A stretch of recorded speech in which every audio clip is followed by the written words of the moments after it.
be speaking after Chris, and I thought I'd be smart and work in a segue joke about the fish. For the first time in living memory, no fish. What are you doing to me, mate? Now, well, our tale instead is not going to be about fish, but we might start with a bit of a discussion about submarines. So there's a beautiful attack class submarine which will be joining our service. So let's roll back the clock. There's a Collins class submarine a bit earlier in time. Let's get going and roll back the clock even earlier.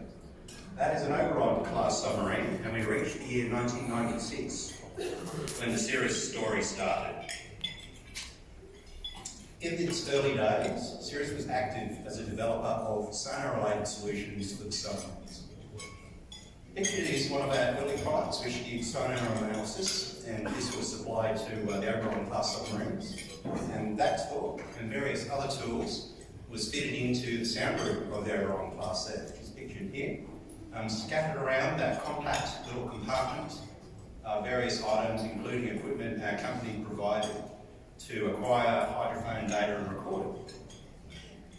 It's fair to say that these early products were funded off the smell of an oil grab, but they delivered pretty good capability for the Navy, and in due course they were migrated across from the O-boats to the Collins class submarine to help augment the combat system capability of that platform.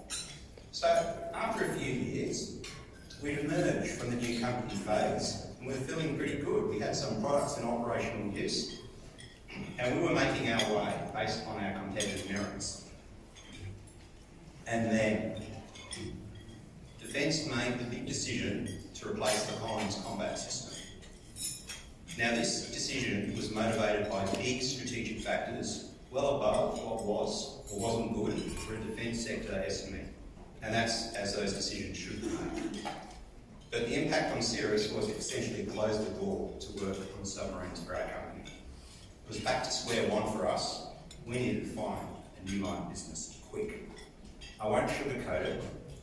What followed was some years of real struggle,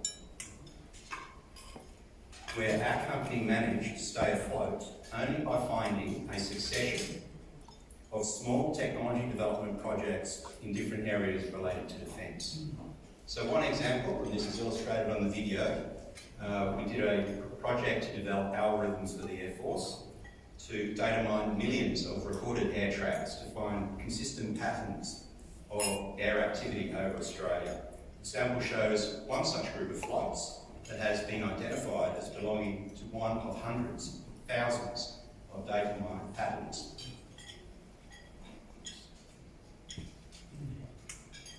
Another example involved developing the technology to efficiently disseminate sensor video from unmanned platforms through communications links that were both unreliable and bandwidth limited.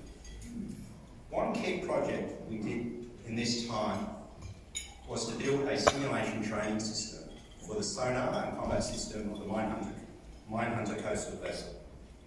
So this is pictured the system which we delivered to HMAS Waterhead, the mine warfare faculty there. This project drew on our company's expertise in sonar processing, but instead of our team developing software to process sonar data, they were developing software that would simulate the effect of processing sonar data. The project is an example of a simulated sonar display. Now this project was heralded as a big success. The instructors at the mine warfare faculty loved it. But once the project came to an end, Cirrus was back out in the cold. Throughout this period, the company was essentially on a financial roller coaster. While the projects were on, we did well because our team is very proficient at delivering against our customers' requirements.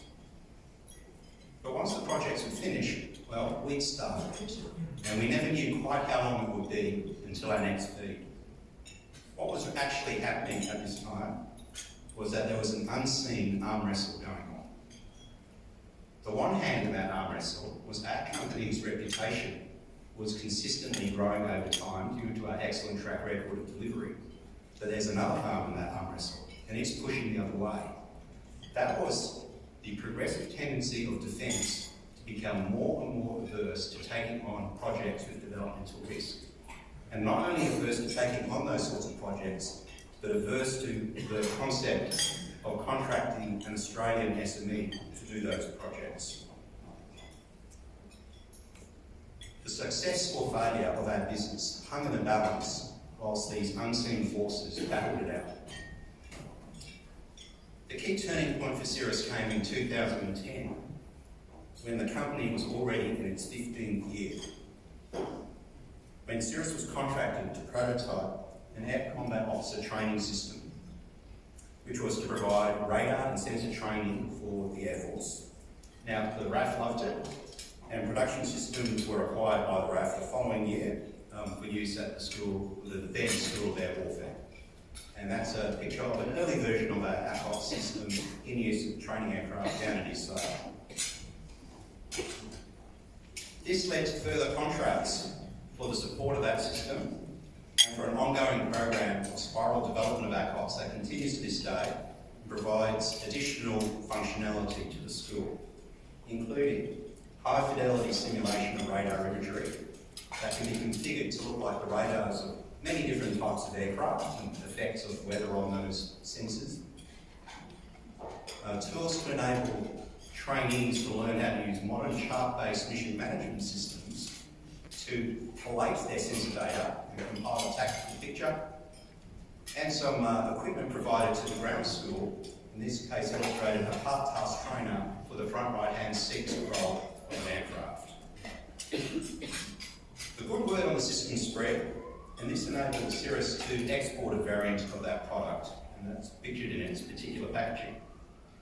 Success begets success. A few years ago, Cirrus received substantial contracts from the Navy this time to develop further simulation training systems. One of these is for the Navy's ComSec, communication sensor operators. So pictured is the training room at HMAS Cerberus, where our recently delivered system is being used to train communication centre operators of the Navy. And another training system we were engaged to develop was for the training of the Navy's tactical electronic warfare operators on the major fleet units. Pictured is our system installed there at HMAS Watson here in Sydney. So this system allows trainees from the safety of a classroom to learn how to use sophisticated analysis systems to identify radar signals in the vicinity of their craft, and then to apply complex and sophisticated tools to analyse that signal to extract all of the attributes of that radar to work out what the transmitter was. These projects are simulating highly complex communications and electronic warfare technologies, but those technologies also have highly complex interactions with other pieces of equipment and with the warfighting environment. So we're talking about really very challenging systems to build, and exactly the sort of job that a smart group, amazing group of engineers at our table over here, guys, wave your hands, exactly the sort of job that our team revels in taking on. Both of these simulation systems have been delivered in the past year and received very positively by the Navy training schools at Cerberus and Watson respectively, and the Navy has just issued a follow-on order to Cirrus to supply further tactical electronic warfare training units to HMAS Stirling as well in Western Australia. As an outcome of all of this activity, Cirrus now has multiple high-technology simulation training systems in place with the Australian Defence Force, all of which have support and spiral development contracts in place. So, after this journey, it turns out that the defence engineering business with the most in-country experience at developing complex simulation training systems is now an Australian SME based in Surrey Hills.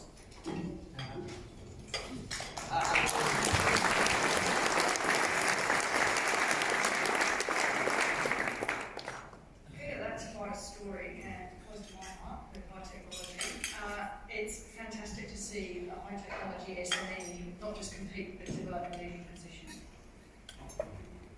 Yes, you can certainly say that we're very proud of that. So, how did the company manage to continue during that initial journey? I'm pretty sure in answering this question we are not alone. I suspect tonight in the audience are many SMEs maybe proprietors or maybe senior personnel who are close to the action, will have similar stories of challenge that they've had to navigate, and each will have their own story of what's carried them through that. In our case, what carried our team through was a real passion for developing technology the right way so that defence gets the kit that it needs. And maybe a small dose of pig-headed persistence on my part played just a small role in it as well. So, even so, waiting 15 years for your first opportunity is a pretty hard road. So what were the reasons that you got held up? There was a common thread, and we heard it over and over again. It was supposedly just too risky to deal with an SME to develop technology.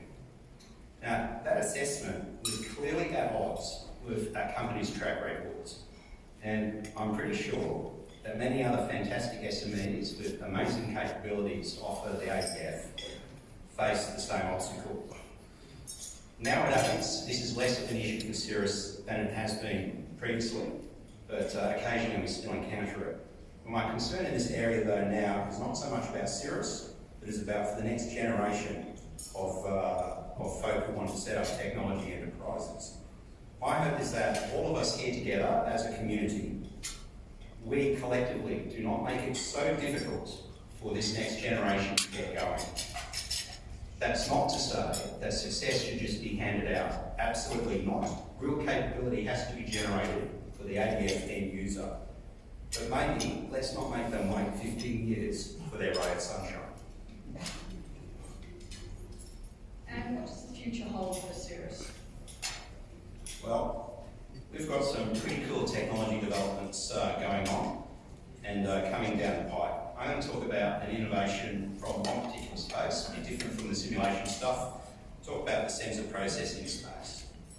Pretty much all sensors have a common problem of how to find tracks amongst the background and noise. So here's an example drawn from an active sonobuoy processing application that our team has been working. Each one of the dots plotted in that display represents a bit of acoustic energy returned from a field to a sensor. The brighter the dot, the stronger the energy. Now, those dots might represent a real platform. Maybe there's a submarine hiding in that field. Then again, maybe they're just background clutter.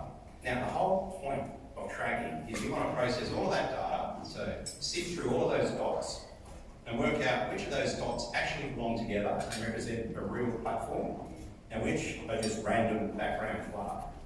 Sounds pretty simple, but there's some problems with this. First is, a huge amount of effort goes into making platforms stealthy so that the amount of acoustic energy that comes back may not be bright, may not be a strong return. You may get a weak return. To have a chance of finding stealthy contacts, you've got to be willing to look at really weak, faint returns. But here's what happens when you do that. Things have gotten a little bit more difficult, because as well as getting faint returns from the platforms, we've also got a massive increase in the amount of clutter and random noise that we have to deal with. Now, for classic tracking, that's a huge problem. So the amount of points you've got to process through increases. The amount of computer power you need increases exponentially. That's a problem. So the choice is always made. You've got to go back and process a smaller set of data, and that forfeits your chance to find really weak, stealthy contacts. Well, our team has developed algorithms drawn from the machine learning world that are much more efficient with the use of computers. So you don't have this problem. And you can process the larger set of data to find weak contacts inside the data. So we see this as a breakthrough technology because this same problem crops up across sonar, radar and electronic warfare systems that the ADF uses to find stealthy targets. So we're pretty excited about where this one may lead us. Thank you, Peter. Let's hope the next 15 years are much brighter and then you get some more